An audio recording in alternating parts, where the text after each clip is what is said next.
Chapter 9. A Question of Color. How's your project of painting the hall coming on? Splendidly. We had a meeting of the AVIS last Friday night and found that we had plenty of money subscribed to paint the hall and shingle the roof too. Most people gave very liberally, Mr. Harrison. Anne was a sweet-souled lass, but she could instill some venom into innocent italics when occasion required. What color are you going to have it? We have decided on a very pretty green. The roof will be dark red, of course. Mr. Roger Pye is going to get the paint in town today. Who's got the job?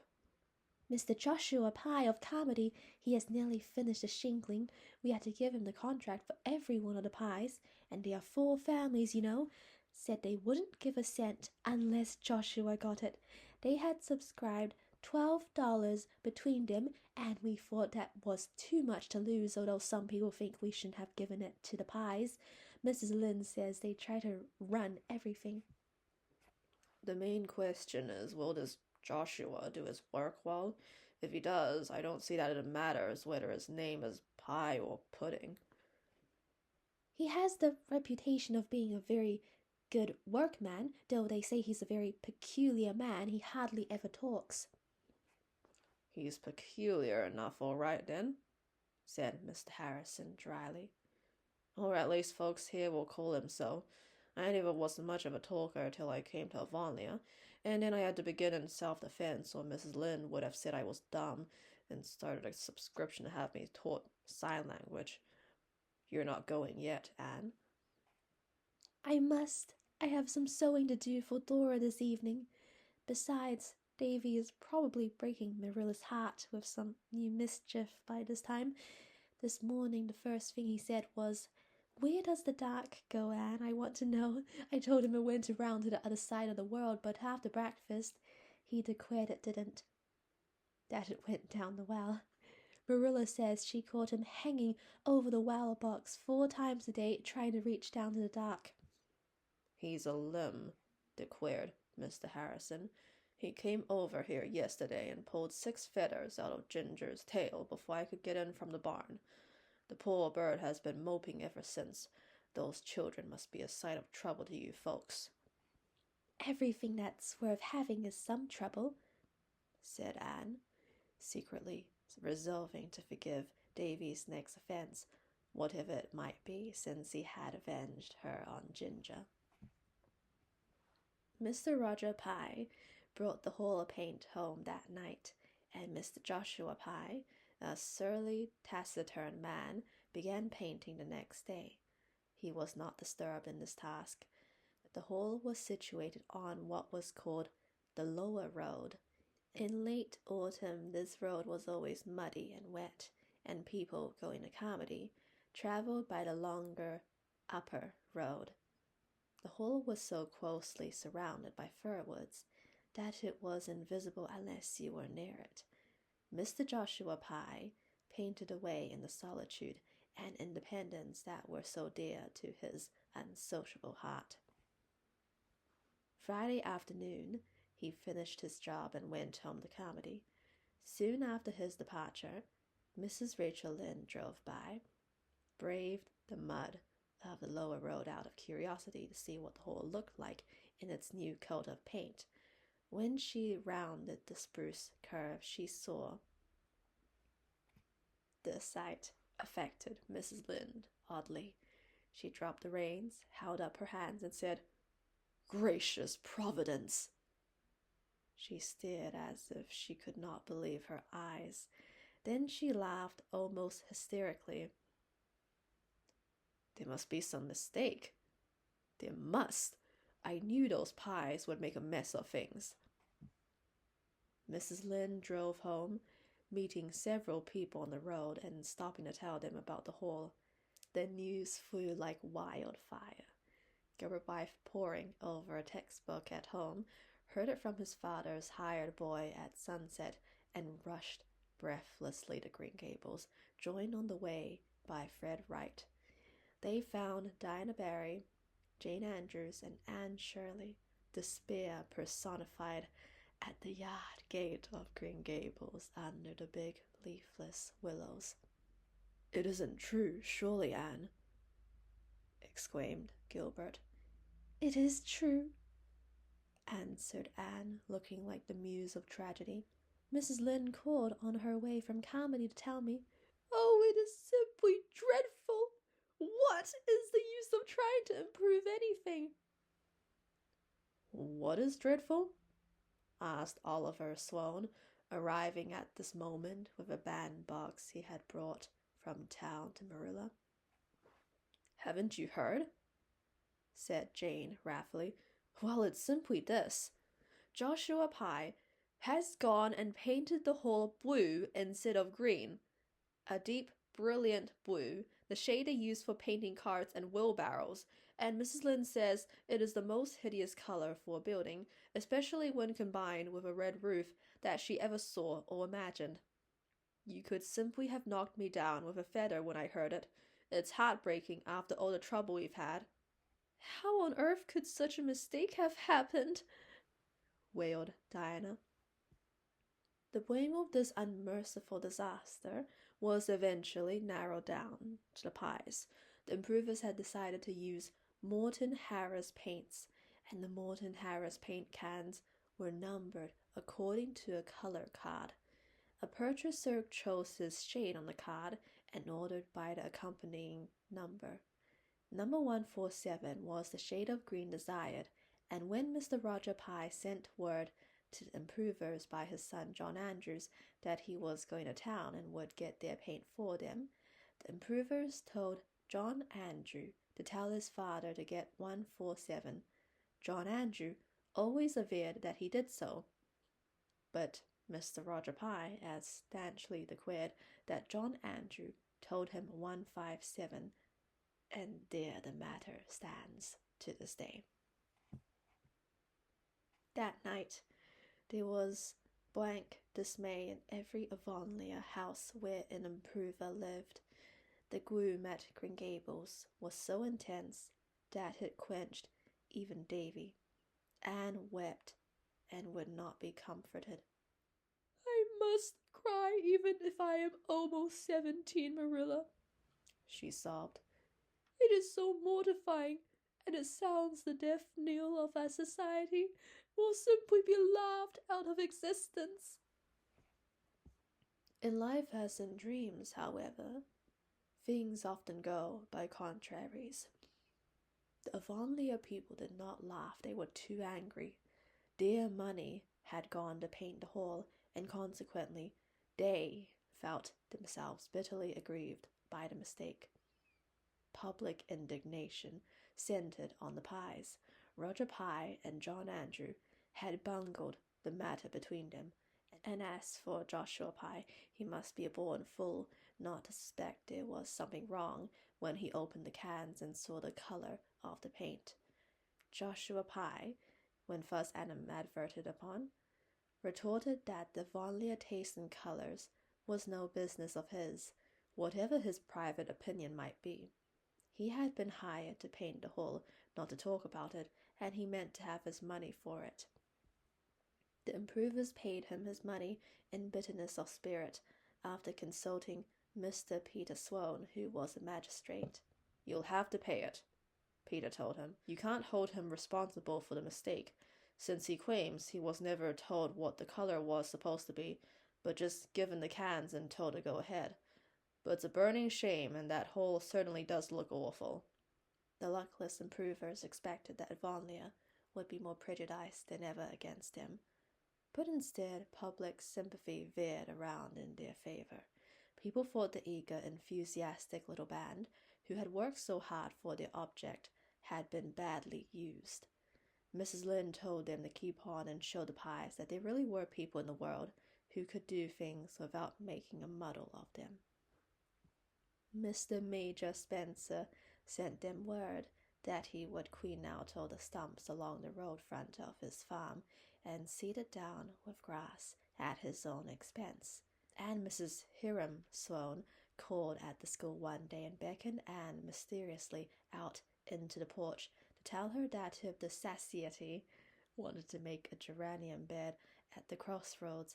In the spring they needn't be afraid of her cow, for she would see that the marauding animal was kept within safe bounds. Even Mr. Harrison chuckled, if he chuckled at all, in private, and was all sympathy outward. Never mind, Anne. Most paints fade uglier every year, but that blue is as ugly as it can be to begin with, so it's bound to fade prettier. And the roof is shingled and painted all right. Folks will be able to sit in the hall after this without being leaked on. You've accomplished so much anyhow. But Avonlea's Blue Hall will be a byword in all the neighboring settlements from this time out, said Anne bitterly, and it must be confessed that it was. Chapter 10. Davy in Search of a Sensation. Anne, walking home from school through the birch path one November afternoon, felt convinced afresh that life was a very wonderful thing. The day had been a good day. All had gone well in her little kingdom. St. Queer Donald had not fought any of the other boys over the question of his name. Prilly Rogerson's face had been so puffed up from the effects of a toothache that she did not once try to coquette with the boys in her vicinity. Barbara Shaw had met with only one accident, spilling a dipper of water over the floor, and Anthony Pye had not been in school at all. We've had lovely days and delicious twilights. This last fortnight has been so peaceful, and even Davy has been almost quite well behaved. I really think he is improving a great deal. How quiet the woods are today. Not a murmur, except that soft wind purring in the treetops. It sounds like surf on a faraway shore. How dear the woods are, you beautiful trees. I love every one of you as a friend. Anne paused to throw her arm about a slim young birch and kissed its cream white trunk. Diana rounding a curve in the path, saw her and laughed. "Anne Shirley, you're only pretending to be grown up. I believe when you're alone, you're as much as a little girl as you ever were." "Well, one can't get over the habit of being a little girl all at once," said Anne gaily. "You see, I was little for 14 years, and I've only been grown uppish for scarcely 3. I'm sure I shall always feel like a child in the woods. These walks home from school are almost the only time I have for dreaming, except the half hour or so before I go to sleep. I'm so busy with teaching and studying and helping Marilla with the twins that I haven't another moment for imagining things. Last night I was a queen. It's really splendid to imagine you are a queen. You have all the fun of it, without any of the inconveniences, and you can stop being a queen whenever you want to, which you couldn't do in real life. But here in the woods I like best to imagine quite different things. I'm a dryad living in an old pine, or a little brown wood elf hiding under a crinkled leaf. That white birch you caught me kissing is a sister of mine. The only difference is she's a tree and I'm a girl, but that's no real difference. Where are you going, Diana? Down to the Dixons. I promised to help Alberta cut out her new dress. Can't you walk down in the evening, Anne, and come home with me? I might, since Fred Wright is away in town, said Anne, with a rather too innocent face. Diana blushed, tossed her head, and walked on. She did not look offended, however. Anne fully intended to go down to the Dixons that evening, but she did not. When she arrived at Green Gables, she found a state of affairs which banished every other thought from her mind. Marilla met her in the yard, a wild-eyed Marilla. "Anne, Dora is lost." "Dora? Lost?" Anne looked at Davy, who was swinging on the yard gate, and detected merriment in his eyes. "Davy, do you know where she is?" "No, I don't," said Davy stoutly. I haven't seen her since dinner time. Cross my heart. I've been away ever since 1 o'clock, said Marilla. Thomas Lynn took sick all of a sudden, and Rachel sent up for me to go at once. When I left here, Dora was playing with her doll in the kitchen, and Davy was making mud pies behind the barn. I only got home half an hour ago, and no Dora to be seen. Davy declares he never saw her since I left. Neither I did, avowed Davy solemnly. She must be somewhere around, said Anne. She would never wander far away alone. You know how timid she is. Perhaps she has fallen asleep in one of the rooms. Marilla shook her head. I've hunted the whole house through, but she may be in some of the buildings. A thorough search followed. Every corner of house, yard, and outbuildings was ransacked by those two distracted people. Anne roved the orchards and the haunted wood, calling Dora's name. Marilla took a candle and explored the cellar. Davy accompanied each of them in turn, and was fertile in thinking of places where Dora could possibly be. Finally, they met again in the yard. It's a most mysterious thing, groaned Marilla. Where can she be? said Anne miserably. Maybe she's tumbled into the well, suggested Davy cheerfully. Anne and Marilla looked fearfully into each other's eyes. The thought had been with them both through the entire search, but neither had dared to put it into words. She might have, whispered Marilla. Anne, feeling faint and sick, went to the well box and peered over. The bucket sat on the shelf inside. Far down below was a tiny glimmer of still water. The Cuthbert well was the deepest in Avonlea. If Dora... But Anne could not face the idea. She shuddered and turned away. Run across for Mr. Harrison, said Marilla, wringing her hands.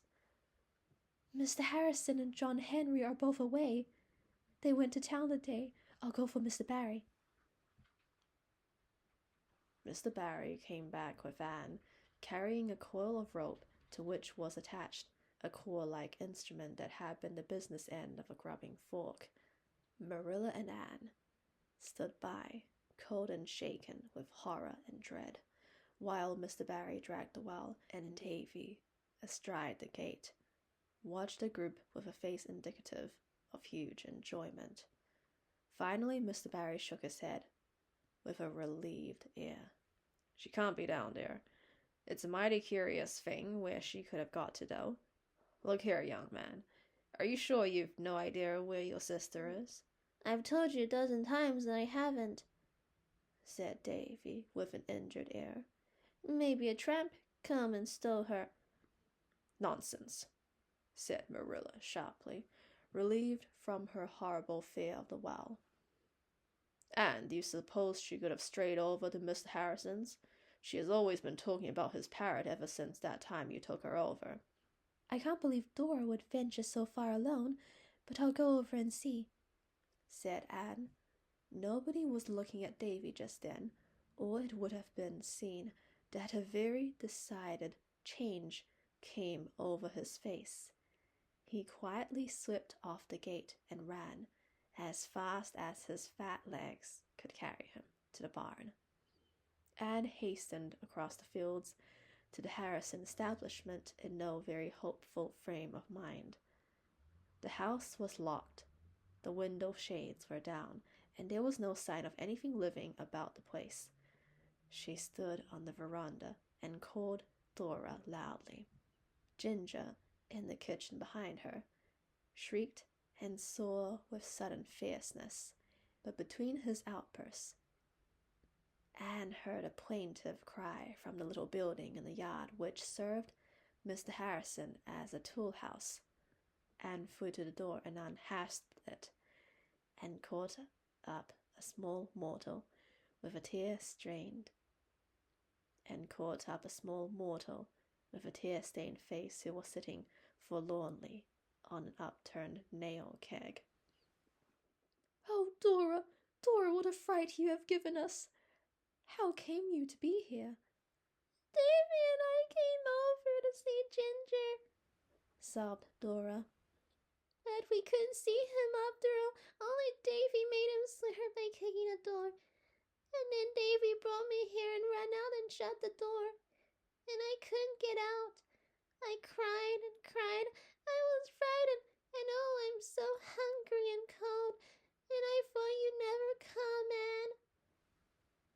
Davy? But Anne could say no more. She carried Dora home with a heavy heart. Her joy at finding the child safe and sound was drowned out in the pain caused by Davy's behavior. The freak of shutting Dora up might easily have been pardoned, but Davy had told falsehoods, downright cold-blooded falsehoods about it. That was the ugly fact, and Anne could not shut her eyes to it. She could have sat down and cried with sheer disappointment. She had grown to love Davy dearly. How dearly she had not known until this minute. And it hurt her unbearably to discover that he was guilty of deliberate falsehood. Marilla listened to Anne's tale in a silence that boded no good Davy word. Mr. Barry laughed and advised that Davy be summarily dealt with. When he had gone home, Anne soothed and warmed the sobbing, shivering Dora, got her supper and put her to bed. Then she returned to the kitchen, just as Marilla came grimly in, leading, or rather pulling, the reluctant, cobwebby Davy, whom she had just found hidden away in the darkest corner of the stable. She jerked him to the mat on the middle of the floor and then went and sat down by the east window. Anne was sitting limply by the west window. Between them stood the culprit. His back was toward Marilla, and it was a meek, subdued, frightened back. But his face was toward Anne, and although it was a little shamefaced, there was a gleam of comradeship in Davy's eyes, as if he knew he had done wrong and was going to be punished for it, but could count on a laugh over it all with Anne later on. But no half-hidden smile answered him in Anne's great eyes, as there might have done had it been only a question of mischief. There was something else, something ugly and repulsive. How could you behave so, Davy? She asked sorrowfully. Davy squirmed uncomfortably. I just did it for fun. Things have been so awful quiet here for so long that I thought it would be fun to give you folks a big scare. It was too. In spite of fear and a little remorse, Davy grinned over the recollection. But you told a falsehood about it, Davy, said Anne, more sorrowfully than ever. Davy looked puzzled. What's a falsehood? Do you mean a whooper? I mean a story that was not true. Course I did, said Davy frankly. If I hadn't, you wouldn't have been scared.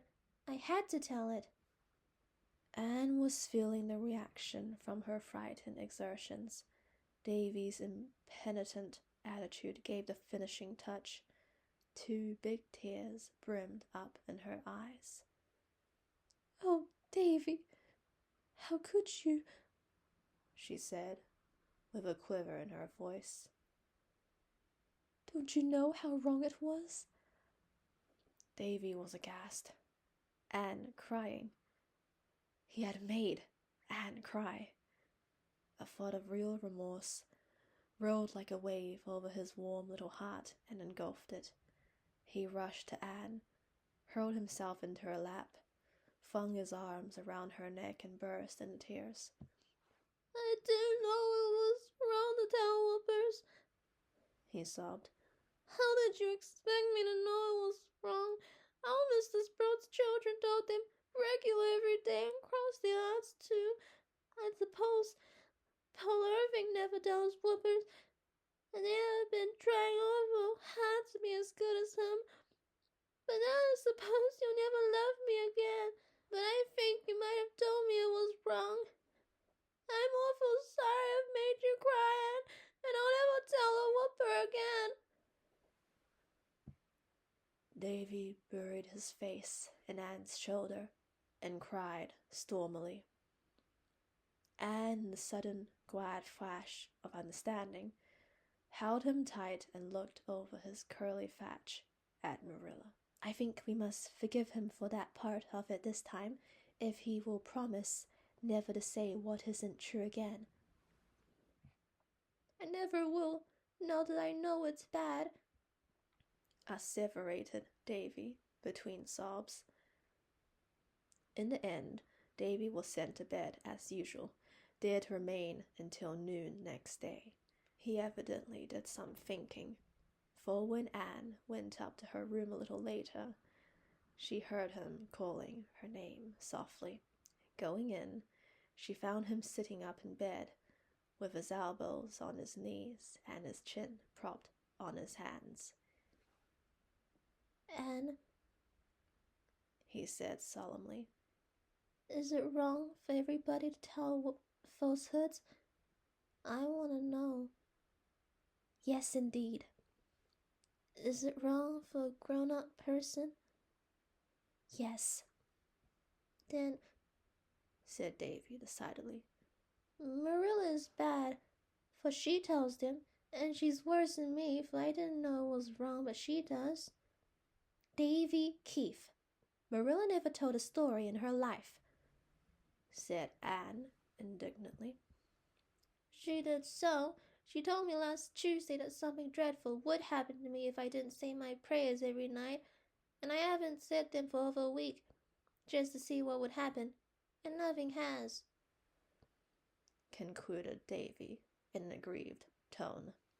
Anne choked back a mad desire to laugh, with the conviction that it would be fatal, and then earnestly set about saving Marilla's reputation. Why, Davy Keefe, she said solemnly, something dreadful has happened to you this very day. Davy looked skeptical.